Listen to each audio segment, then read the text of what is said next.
Growing up beside my sister felt like living under a constant spotlight that was never meant for me. From an early age, it was clear that Sophie had a natural glow that drew attention effortlessly. She spoke, and people listened. She entered rooms, and energy shifted to accommodate her presence. I learned early that my role was different. I was not meant to interrupt the flow she created. I was meant to exist quietly beside it. While she was praised for her confidence, her charm, and her ability to be seen, I was praised for being well-behaved, responsible, and easy.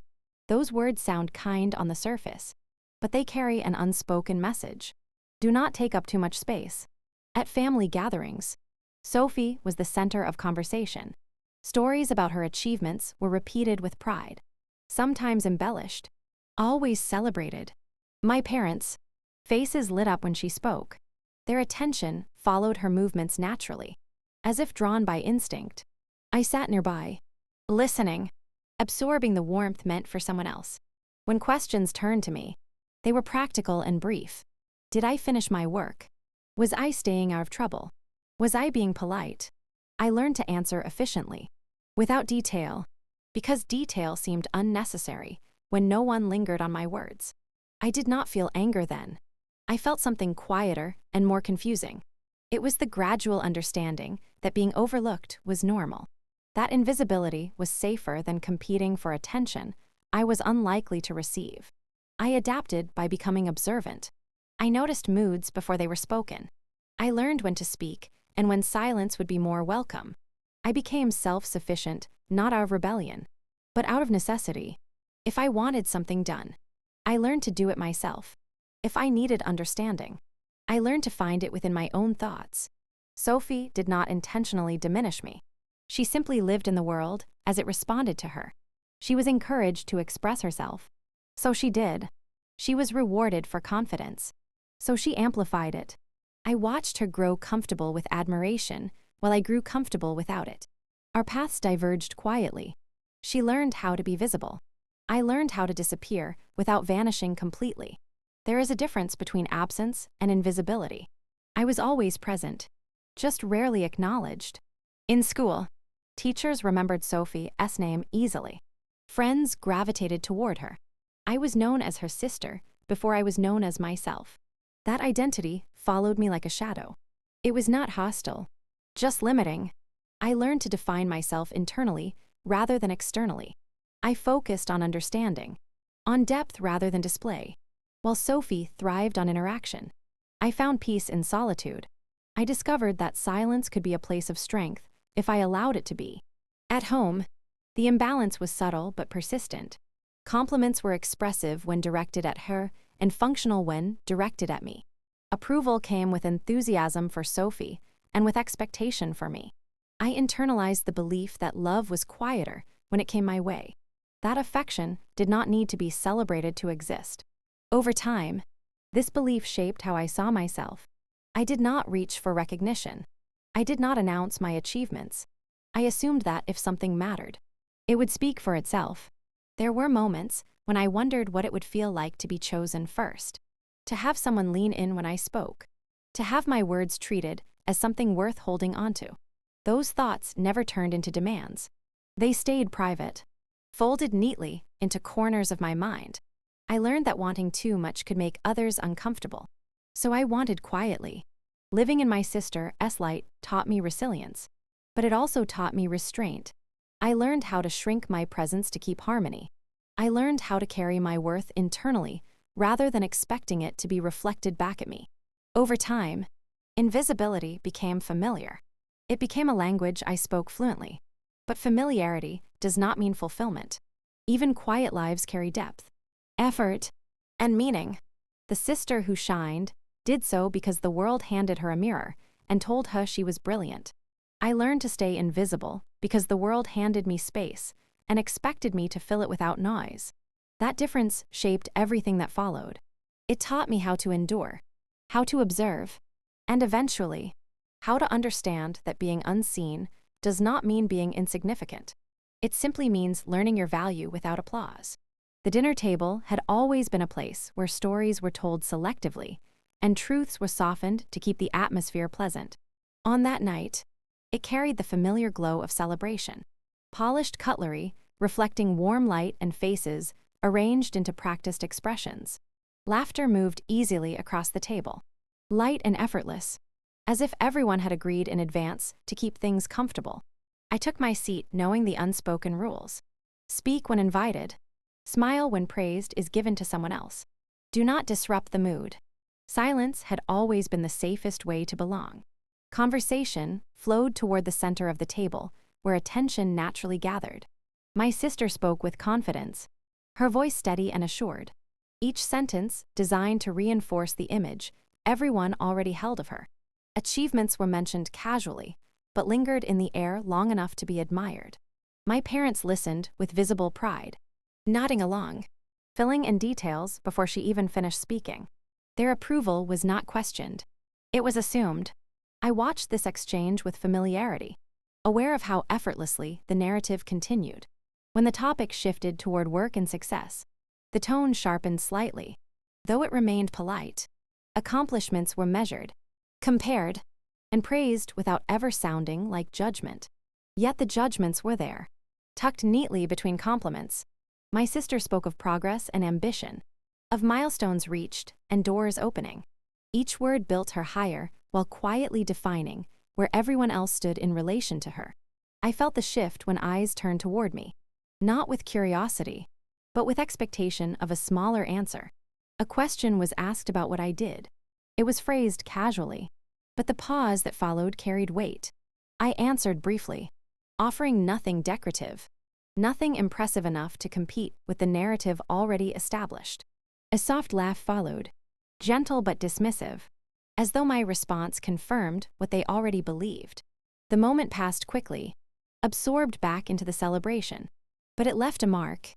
Silence settled around me again, familiar and heavy. What no one at the table knew was that my quiet had never meant absence. It had meant discretion. Beneath the surface of that evening's conversation lived a truth far more substantial than the polished stories being shared. While admiration flowed freely toward visible success, the foundation of that success remained unnamed. I listened as numbers were spoken with pride, as future plans were discussed with certainty. I heard the confidence in my sister's voice as she repeated figures that sounded impressive to everyone else. I did not interrupt. I did not correct. The truth sat with me, steady and patient. Silence that night was not fear. It was choice. I understood the power of timing, the difference between reacting and responding. Speaking then would have shifted the evening into something uncomfortable, something no one had prepared for. I had spent years learning how to protect peace, even when that peace came at the cost of my own visibility. I watched as assumptions were reinforced and roles reaffirmed. The table did not ask for truth. It asked for confirmation. As the meal continued, praise deepened and comparisons grew bolder. Ambition was celebrated loudly. Restraint was misunderstood as lack. Confidence was mistaken for competence. I saw how easily perception replaced reality when no one looked closely. My silence allowed the performance to continue uninterrupted. Every smile I offered was polite, controlled, and intentional. Inside, clarity was forming quietly, without anger or regret. There is a particular loneliness that exists in moments like that, when you are present but unseen, when you carry knowledge that could change everything, but choose not to release it. It is not bitterness that fills the space, but understanding. I understood then that the dinner table was not a place for truth. It was a stage, and everyone there was invested in maintaining the illusion they had come to admire. When dessert arrived, the evening felt complete to everyone else. The celebration had succeeded. Compliments had been exchanged, confidence affirmed, and hierarchy preserved. I participated just enough to avoid notice, just enough to remain agreeable. The silence I carried followed me out of the restaurant, heavier than before, but clearer too. It was no longer a habit. It was a signal. That night did not change anything outwardly, but it changed something within me. I left the table knowing that silence had served its purpose. It had hidden the truth long enough for me to see it clearly myself. And once seen, it could not be unseen. The dinner table had revealed more through what was left unsaid than through anything spoken aloud. Success came to me without noise, without announcements, and without the approval I once thought was necessary. While others chased recognition, I built something quietly, layer by layer, decision by decision. My life did not change overnight, and there were no moments that demanded celebration. There was only steady progress, guided by discipline and patience. I learned early that power does not always announce itself. Sometimes it grows best when left undisturbed. I lived in a small apartment that reflected my mindset. Simple furniture, clear surfaces, and large windows that let in morning light. My days followed a calm rhythm. I woke early, prepared my coffee, and sat at my desk while the city moved below. I worked with focus, not urgency. Each task mattered because it was chosen, not because it was visible. My consulting work began modestly, helping small companies find clarity in their growth strategies. I listened more than I spoke. I asked precise questions. I studied patterns others overlooked. Results followed naturally, not because I demanded attention, but because the work held weight. Clients came through referrals rather than promotion. Trust grew quietly. I preferred it that way. There was something grounding about knowing that my value was recognized without needing to be displayed. I did not build a public image. I built reliability. Over time, the practice stabilized. The numbers improved steadily, but my lifestyle remained unchanged. I did not need symbols of success to confirm what I already knew. Stability felt richer than display. As my understanding deepened, so did my interest in investing. I met founders who reminded me of myself, capable but underestimated, driven without being loud. I saw potential in their discipline rather than their presentations. I invested carefully, choosing long-term resilience over quick returns. Each decision was measured. Each commitment carried intention. My portfolio grew slowly, almost invisibly, yet consistently. The power in it came from foresight, not flash. When my sister's company began to struggle, the situation reached me indirectly. On the surface, the business appeared healthy, but beneath that appearance were fractures that needed reinforcement. I reviewed the numbers with objectivity. I recognized both the risk and the possibility. The decision to invest was not emotional, but it was personal. I understood what it meant to stand on uncertain ground while projecting confidence. I chose to help without announcing myself. The investment was structured quietly, intentionally removed from my name. I did not want influence or acknowledgement. I wanted stability for something connected to my family. I believed that support did not require applause to be meaningful.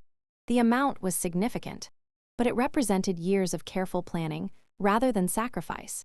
I gave from strength, not obligation.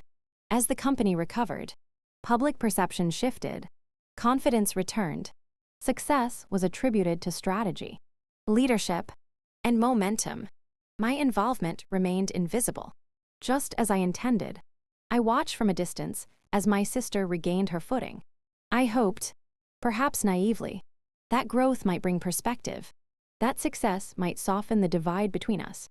That hope remained unspoken, fragile, and easy to overlook.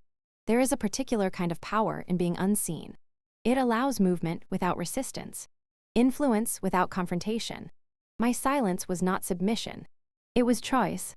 I understood the leverage I held, and I respected it enough not to misuse it.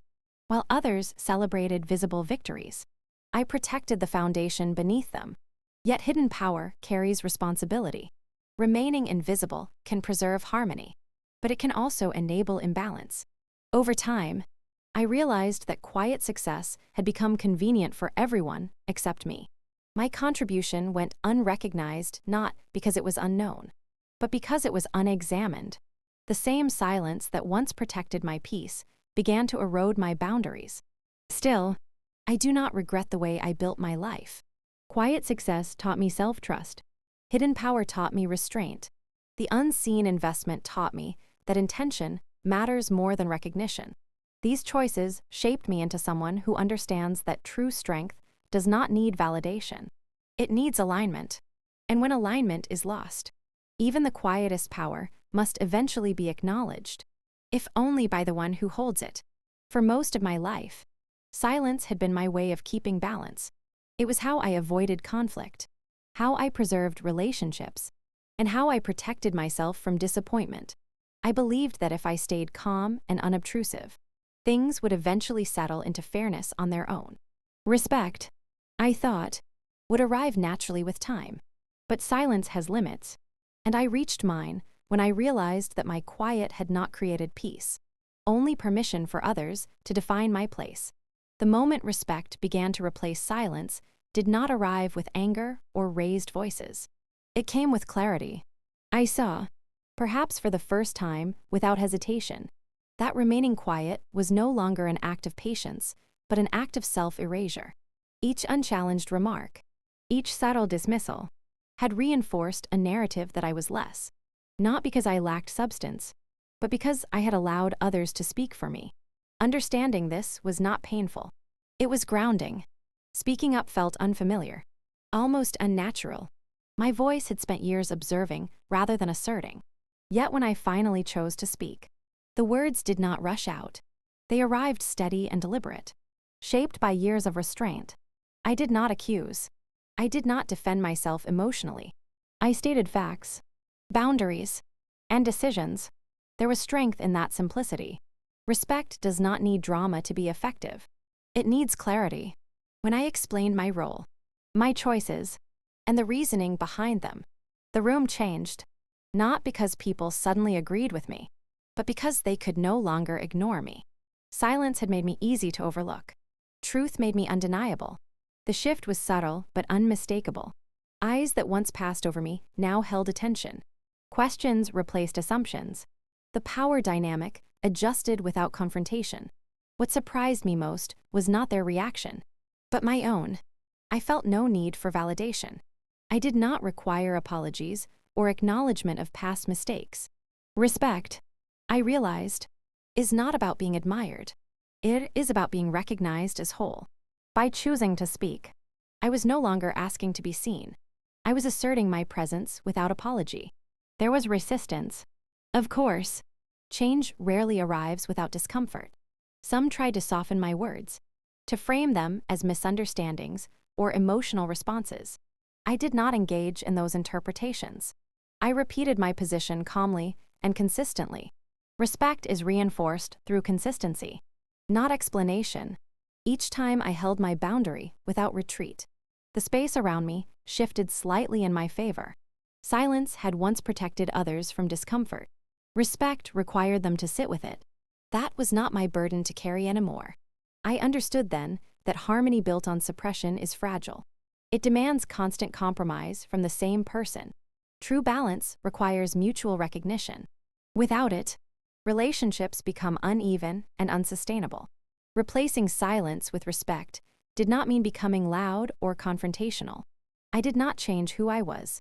I simply stopped minimizing myself. I learned that dignity grows when it is defended, not when it is hidden. The calmness I carried was no longer mistaken for weakness because it was supported by clear action. In the aftermath, distance naturally formed, not as punishment, but as adjustment. People respond differently when boundaries appear where silence once lived. Some step closer with understanding. Others step away, uncomfortable with the change. Both reactions are revealing. I allowed them without resistance. Respect cannot be negotiated through fear of loss. What remained was a sense of alignment I had not felt before. My decisions matched my values. My voice matched my actions. The quiet I returned to afterward felt different. It was no longer the quiet of avoidance, but the quiet of self-trust. Silence regained its place as a choice, not a requirement. Respect finally replaced silence when I decided that being unseen was no longer acceptable. Not because I needed attention, but because I deserved acknowledgement. That shift did not change the past, but it changed everything that followed. When respect enters, silence becomes optional, and choosing when to speak becomes an act of power rather than survival. Walking away was not an impulsive act or a dramatic declaration. It was the quiet conclusion of years spent carrying weight that was never meant to be mine alone. For a long time, I believed endurance was a virtue. That staying meant strength. And that distance equaled failure. Letting go felt unfamiliar, almost disloyal. But clarity has a way of reshaping old beliefs. I came to understand that peace cannot grow in spaces where dignity is repeatedly compromised. The decision unfolded slowly, shaped by countless moments of dismissal that had accumulated over time. None of them were explosive on their own. They were subtle, woven into conversations, expectations, and glances that reminded me where I was placed. I realized that I had been shrinking to maintain harmony, sacrificing my sense of self to preserve relationships that no longer recognized me fully. That realization did not bring anger. It brought honesty. Choosing to walk away meant accepting that not every bond can be repaired through patience alone. Some dynamics depend on imbalance to survive. When that imbalance is challenged, resistance follows.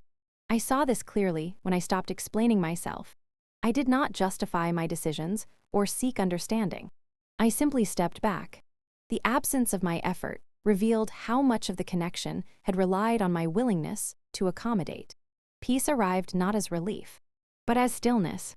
The noise of expectation faded, replaced by a calm that allowed me to hear myself again. I noticed how much energy I had spent anticipating reactions, managing perceptions, and softening my truth. Without that burden, my thoughts felt lighter. I slept more deeply. I moved through my days without the constant need to prove anything. That quiet was not empty. It was restorative. Dignity returned the moment I stopped accepting conditions that diminished me. I no longer measured my worth through comparison or approval. I recognized that respect begins with self-definition. By choosing distance, I reclaimed the right to decide how I would be treated. That boundary was not punishment. It was protection. It affirmed that my presence is valuable and should never be conditional. Self-worth followed naturally. It did not require affirmation from those who had overlooked it before. It grew from alignment, from living in a way that honored my values rather than contradicted them. I learned that self-worth is not something granted by others. It is something maintained through choices. Each time I chose myself without apology. It strengthened. There were moments of doubt. Walking away challenges deeply ingrained beliefs about loyalty and responsibility. I questioned whether I was being too firm, too distant, too final. But each time I revisited those doubts, I returned to the same truth. Staying had required me to disappear. Leaving allowed me to exist fully. The choice became clear. Distance created perspective. Without constant proximity, patterns became obvious. I saw how often I had been expected to absorb discomfort for the sake of others. I saw how rarely that consideration flowed back toward me. Understanding this did not harden me. It softened my expectations. I released the hope that things would change if I just waited longer. Hope without evidence can become a form of self-betrayal. Walking away did not mean I stopped caring. It meant I stopped compromising myself to earn care. Love that demands silence is not sustainable. Connection that requires erasure is not connection at all. By stepping away, I honored the part of myself that had endured quietly for too long. In the space that followed, I rebuilt my life with intention. My days became quieter, but more honest. I surrounded myself with people who listened without comparison, who respected boundaries without resentment. I discovered that peace is not found in fixing broken dynamics, but in choosing environments where respect is mutual. Walking away was not an ending rooted in loss. It was an ending rooted in self-recognition. I did not leave to be understood. I left to be whole. Peace, dignity, and self-worth were not rewards waiting on the other side. They were the path itself.